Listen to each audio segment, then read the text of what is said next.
Hi, everybody. I'm back. Just thought, Takai's is causing a little bit of hair thinning, but hey, I still have hair while I'm doing chemo, so I guess that's good, right?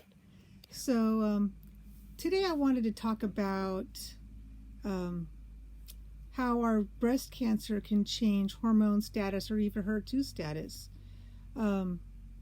So, about 2 years ago, my cancer really kind of took off. Was it 2 years ago? Yeah, I think about 2 years ago.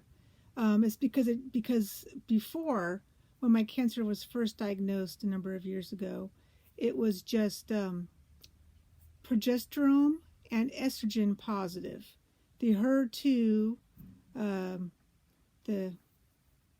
the HER2 receptor wasn't there. It was but it was very, very not high enough to treat yet. So after 3 years of treatment, most of the progesterone and estrogen cancer cells had been kind of eliminated, but then the HER2 cells were allowed to propagate more freely. So we had to switch treatment. So that's something a lot of women and men who get breast cancer don't realize is that our cancer can switch statuses. It's not type, it's still going to be breast cancer. It's just a different kind of breast cancer. There's different kinds of breast cancer. I don't know them all. But the ones that people most talk about are the status of the HER2 receptors and the hormone receptors. So you'll see that as ER/PR positive or negative and HER2 positive or negative when you see that in Facebook posts and such.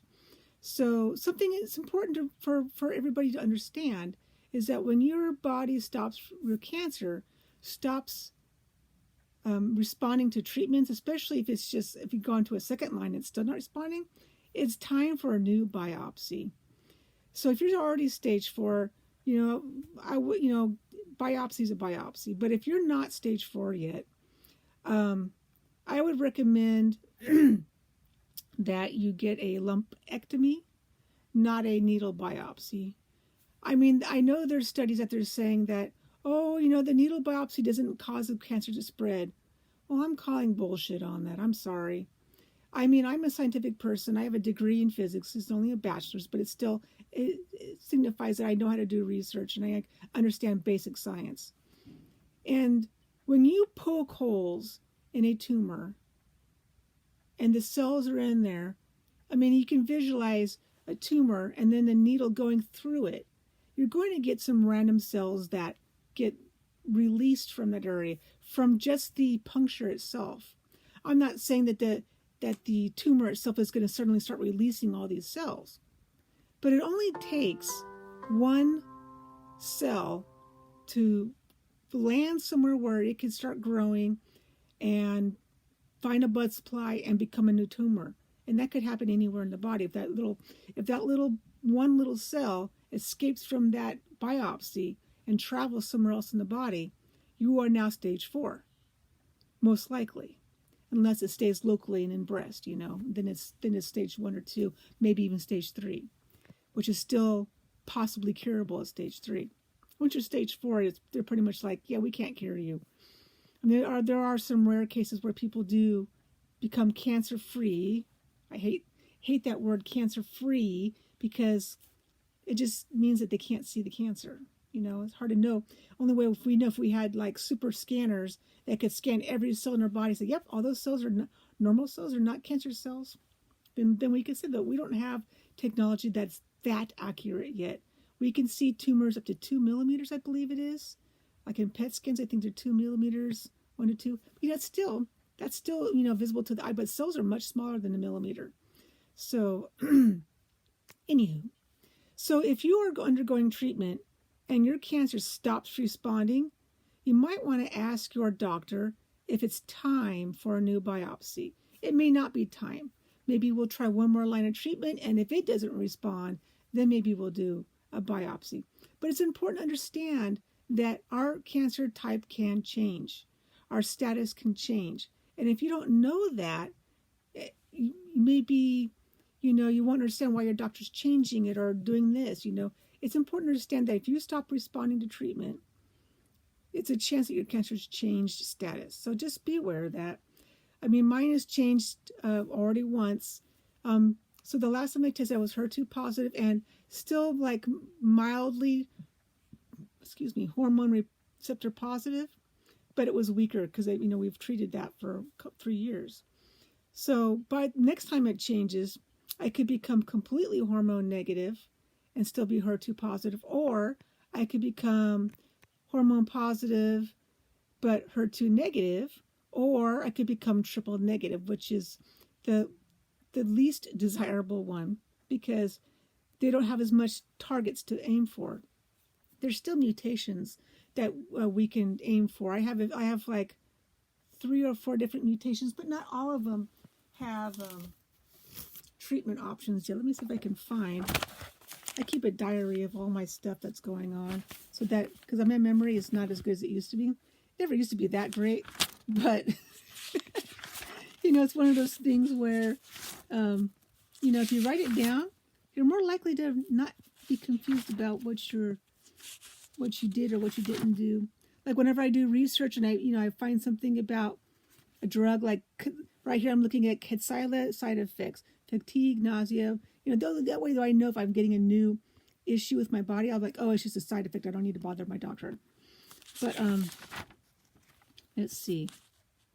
So I have the PIK3CA. That's a very common mutation in breast cancer. And I think it's also something that men with prostate cancer can get too. I'm not sure, don't quote me on that, but for some reason that kind of rings a bell. So that's a drug. That's a mutation that my cancer cells have that's a target. There's drugs for that. In fact, it's called PIK-RAY, but it has some pretty unpleasant side effects. So it's kind of like lower on the list of desirables. Let's see. So many pages of information. So like I said, this is like my diary and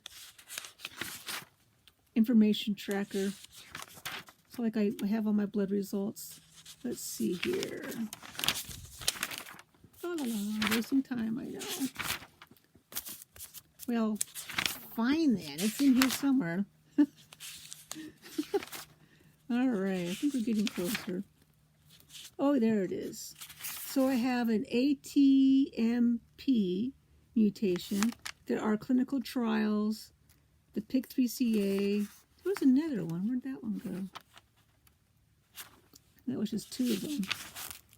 Oh, there it is. So I have the HER2 receptor mutation at ATM, the PIK3CA, TP53.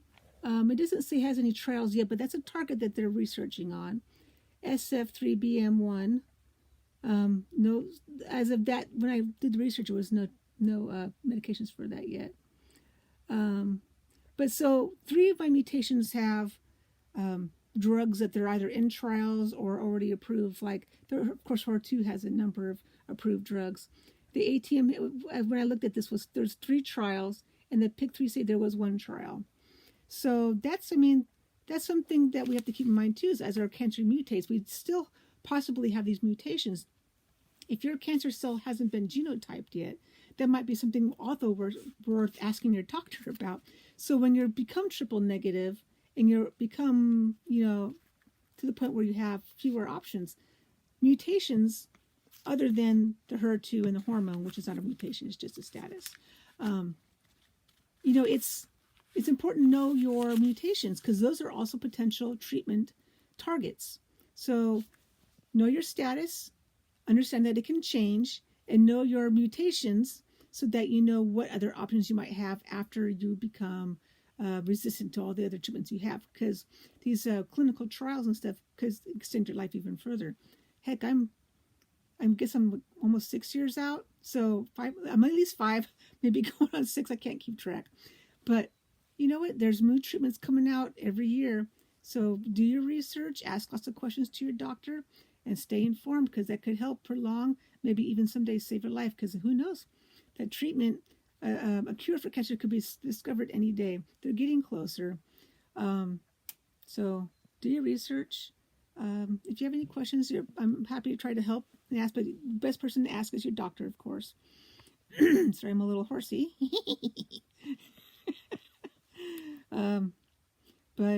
Yeah, so otherwise, my chemo is doing good. A little hair thinning, a little hand and foot syndrome, but nothing bad like when I was on the Zolota. Oh my God, the Zolota was bad. I did good on Taxol, but not the Zolota.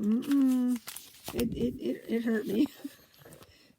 My feet and hands were all blistered, and my insides felt like they were blistered and exploding. Oh my God, it was, it was unpleasant. I know that people have had worse side effects, but that's the worst I had in my entire treatment line. So Loda and me did not get along. But the F5U, which is the IV version of that, but broken down to its end stage function, very little hand and foot syndrome, just a little bit of hotness, swelling, but that only lasts for a couple days, and then I'm all good.